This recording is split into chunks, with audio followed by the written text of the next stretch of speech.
fechou aí acordos com mais 4 empresas a respeito da campanha salarial da rapaziada.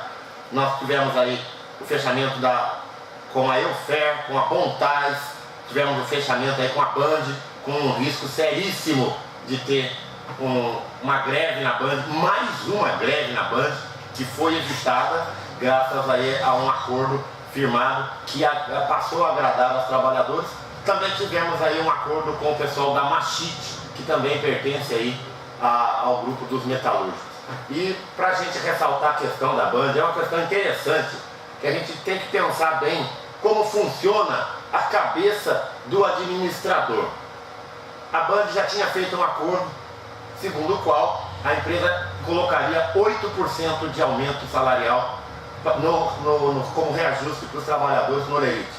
E o pessoal no dia 5 de outubro recebeu então o salário já corrigido com 8%. Só que a rapaziada estava pedindo um abono salarial. E a empresa vai e faz uma proposta para o sindicato. Tá bom, então já que vocês querem um abono salarial e nós já demos 8%, o pessoal já recebeu 8% sobre o salário de setembro, nós vamos fazer o seguinte: do salário de outubro, novembro, dezembro, nós vamos voltar atrás, nós vamos dar só 7%. Aí a gente falou, mas peraí, vocês já deram 8%. Não, nós vamos voltar atrás, vamos voltar para 7% e aí a gente dá R$400 de abono. A gente diz, não é um negócio que não dá nem para fazer assembleia, mas como foi insistido, né, a gente foi lá e passou isso para o trabalhador quase não entende lá. Isso é absurdo. Você já deu 8%, agora você quer voltar para trás e dar 7% para depois dar um abono, aí lá em janeiro você volta a dar 8% de novo. Isso não existe em lugar nenhum. Então é a cabeça do administrador. E aí a hora que o trabalhador rejeitou e ameaçou paralisar mais uma vez a Band, que já tem uma série de problemas, aí os caras entenderam, aí melhoraram a proposta. Quinta-feira foi feita uma assembleia com os trabalhadores da Band, né? A Band manteve então os 8%, que já havia sido dado mesmo, e elevou aí o abono salarial da rapaziada para R$500, e isso agradou lá os trabalhadores. Foi um bom trabalho dos 3 diretores do sindicato que fazem parte lá do comitê sindical da Band. Parabéns ao Barba, ao Gatinho, ao pessoal de lá, porque eles entenderam o sentimento do trabalhador, passaram isso para a direção geral do sindicato, e o sindicato pôde então fazer o seu trabalho, chamar os administradores para fazer aquela conversa e resolver o problema. Então o sindicato tem feito, né, insistentemente com todas as 62 empresas da cidade, tem feito essa conversa, tem tido um diálogo, tem sido franco, tem agido na honestidade, na simplicidade, mas principalmente na transparência e na honestidade.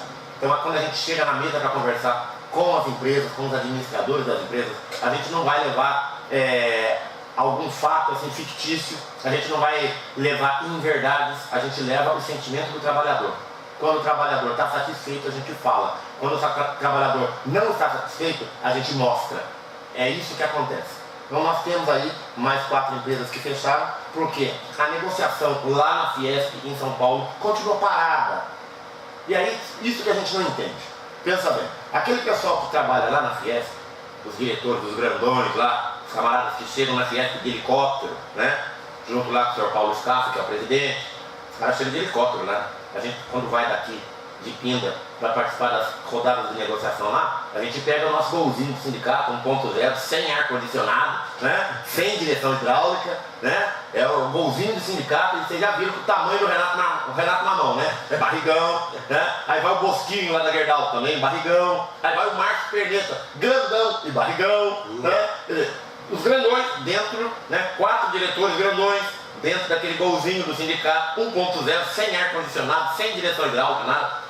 Aí sai daqui 6 horas da manhã, porque senão chega atrasado lá, atravessa aquele trânsito todinho de São Paulo, atravessa aquele pedaço da Avenida Paulista todinho, para chegar lá 9h30, 15 para as 10, para fazer rodada de negociação. Aí os caras saem lá de Alphaville, de helicóptero, leva 15 minutos, né? Ar-condicionado, pousa lá no teto da Fiesp, e vão lá falar com a gente. É assim as negociações na Fiesp. E os caras chegaram à conclusão de que mais do que 7,5 para o grupo 8 nós não vamos dar. Se vocês quiserem, vocês pegam. Se vocês não quiserem, é problema de vocês. Aí a gente está dizendo o seguinte: beleza, a gente não quer. Como a gente não tem mais nada para fazer, a gente cruza o braço na porta da fábrica e faz greve. E todas as empresas que estão tendo paralisação estão conseguindo 8% e está tendo abono salarial do pessoal. Então, o trabalhador ele tem que entender o seguinte: essa semana nós tivemos aí uma condição muito ruim na Latasa, por exemplo. Foi uma condição muito ruim, porque é uma questão de imposição. A empresa quer impor uma série de coisas, os trabalhadores foram levando. E nós participamos de 3, 4 reuniões, foi tendo reunião e nada de avançar. Então, quando chega ao ponto da gente ter que dizer para o trabalhador o seguinte: quem comanda a empresa não é a direção da empresa. Isso a gente mostra e prova, está provado que quem comanda a empresa não é o administrador. Quem comanda a empresa é o trabalhador. Por quê? Veja só, um exemplo prático disso, aqui na rádio, certo? A rádio está aqui montada. O dono da rádio, ele comprou os microfones, a mesa de som, todo o equipamento e colocou aqui. Mas ele não consegue ficar aqui na rádio 24 horas.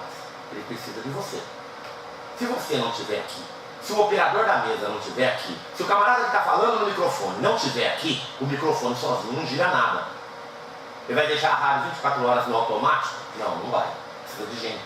Então não adiantou ele ter toda a parafernália colocada aqui, todo o dinheiro de investimento colocado aqui, se não tivesse ser humano atrás da mesa, atrás do microfone. Então, o equipamento é caro, né? Valoriza pelo nome do equipamento, pela marca, pela qualidade. Precisa valorizar o camarada que vai operar esse equipamento de altíssima performance. Entendeu? Então quem tem que ter alta performance é o equipamento, mas principalmente o operador do equipamento. E isso nós demonstramos nas fábricas. Não adianta a empresa comprar 10 tornos lá, 5 retíficas, 10 madrilhadoras de última geração. Se não tiver o camarada certo para apertar o botão e fazer ela funcionar, não resolve. É patrimônio parado. E isso a gente está demonstrando nas empresas. Ontem nós tivemos uma situação assim muito atípica na Latasa. A Latasa está oferecendo um PLR muito ruim para o pessoal já estava descontente. E nós já temos um valor de até 7,5% para o grupo 8, colocado lá na Fiesp. A empresa chegou oferecendo menos do que já está lá e o pessoal sabe. Então nós mostramos para eles, por que aceitar menos se você já tem um valor lá em cima maior do que está sendo apresentado pela empresa? E um valor de abono salarial, vamos dizer assim, ridículo.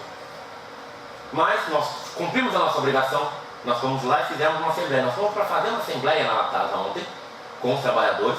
E aí, como a empresa tinha interesse, né, que nas outras assembleias a empresa briga, que quer que o pessoal entre e não deixa nem fazer assembleia. Mas ontem, como a proposta era ruim e a empresa queria que aquela proposta passasse, a própria empresa colocou o trabalhador por lá de fora.